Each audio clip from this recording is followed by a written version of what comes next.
Halo semuanya, Assalamualaikum warahmatullahi wabarakatuh. Kembali lagi bersama Ibu Mira Febriana dalam Mafel KWU atau Kewirausahaan. Khusus pada pertemuan kali ini, kita akan membahas tentang perancangan dan produksi kerajinan untuk pasar lokal. Sebelum kita masuk ke perancangan, kita lihat dulu nih apa sih yang dimaksud dengan produksi. Nah, produksi adalah membuat produk dalam jumlah tertentu sehingga menjadi komoditi yang akan dijual. Dalam proses perancangan produk ada beberapa hal yang harus kita perhatikan. Yang pertama, mencari ide produk dengan curah pendapat. 2. Rasionalisasi. 3. Prototyping. 4. Desain akhir. Kita bahas satu persatu ya. Yang pertama, mencari ide produk dengan curah pendapat atau istilahnya disebut juga dengan brainstorming. Sebenarnya ada banyak cara untuk mencari ide produk. Nah, curah pendapat atau brainstorming ini adalah salah satu cara yang bisa kalian gunakan. Brainstorming itu apa sih, Bu? Nah, brainstorming itu adalah metode pencarian ide dengan cara berpikir secara bebas tanpa memikirkan halangan-halangan yang ada. Jadi kalian bebas menyampaikan ide kalian tentang produknya itu apa, tanpa harus takut dengan faktor-faktor yang menghalangi. Misalnya, apakah saya bisa, apakah bahannya mudah ditemukan, dan sebagainya. Yang kedua ada rasionalisasi. Nah, jadi setelah tadi kita mendapat banyak ide dalam brainstorming, maka di rasionalisasi ini kita mengevaluasi ide-ide yang muncul tadi. Nah, jadi dari sekian banyak ide tadi, kita pilih beberapa ide yang paling masuk akal. Kemudian kita evaluasi disesuaikan dengan keadaan yang ada dengan berbagai pertimbangan. Misalnya pertimbangan teknis, bisa atau tidak membuatnya. Pertimbangan bahan, ada atau tidak bahannya. Kemudian pertimbangan ekonomis, harga jualnya mahal atau tidak. Kemudian bahannya mahal atau tidak, seperti itu. 3. Prototyping.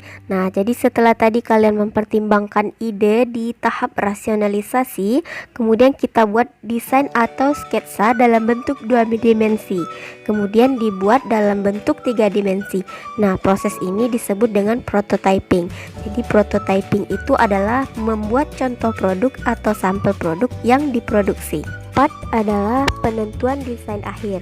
Jadi menentukan desain produk yang akan diproduksi berdasarkan hasil dari evaluasi terhadap prototyping. Nah, jadi produk yang akan kita hasilkan tadi kita jadikan sampel yang akan kita pasarkan.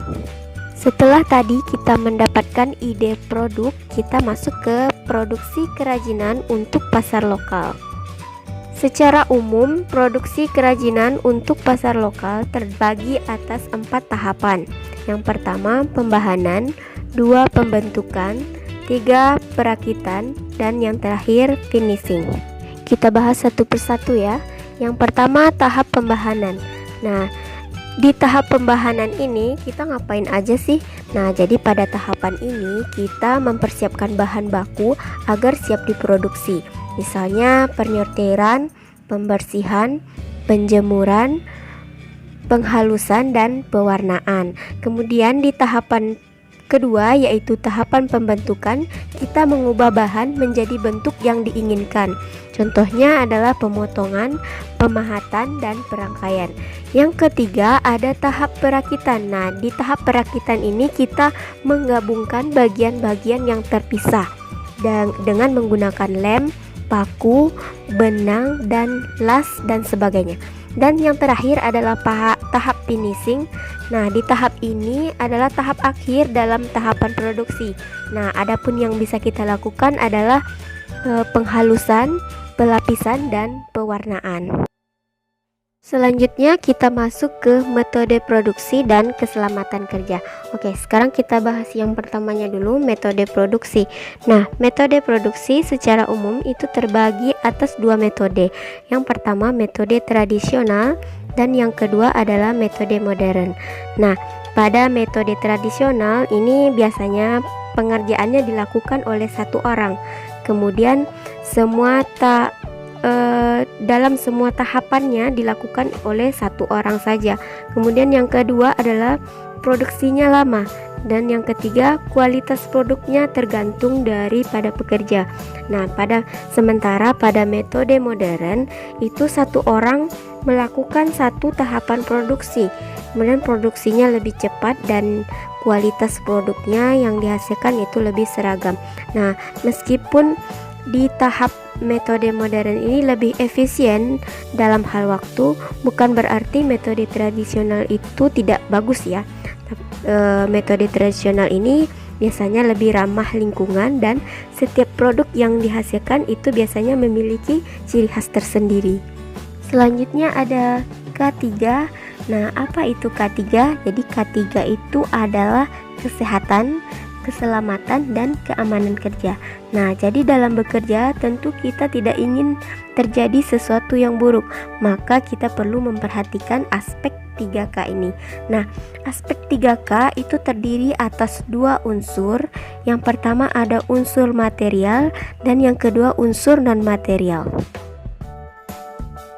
Unsur material adalah unsur yang terlibat langsung. Contohnya adalah baju kerja, helm, kacamata, sarung tangan, sepatu, dan masker.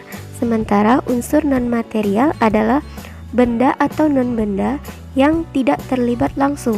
Contohnya adalah buku petunjuk penggunaan alat, rambu-rambu dan isyarat bahaya, himbauan, petugas keamanan, air bersih, pemadaman api, dan FCK.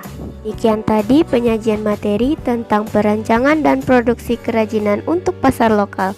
Mudah-mudahan paparan materi dari Ibu bisa bermanfaat dan menambah wawasan dan pengetahuan kalian. Ibu akhiri, wassalamualaikum warahmatullahi wabarakatuh.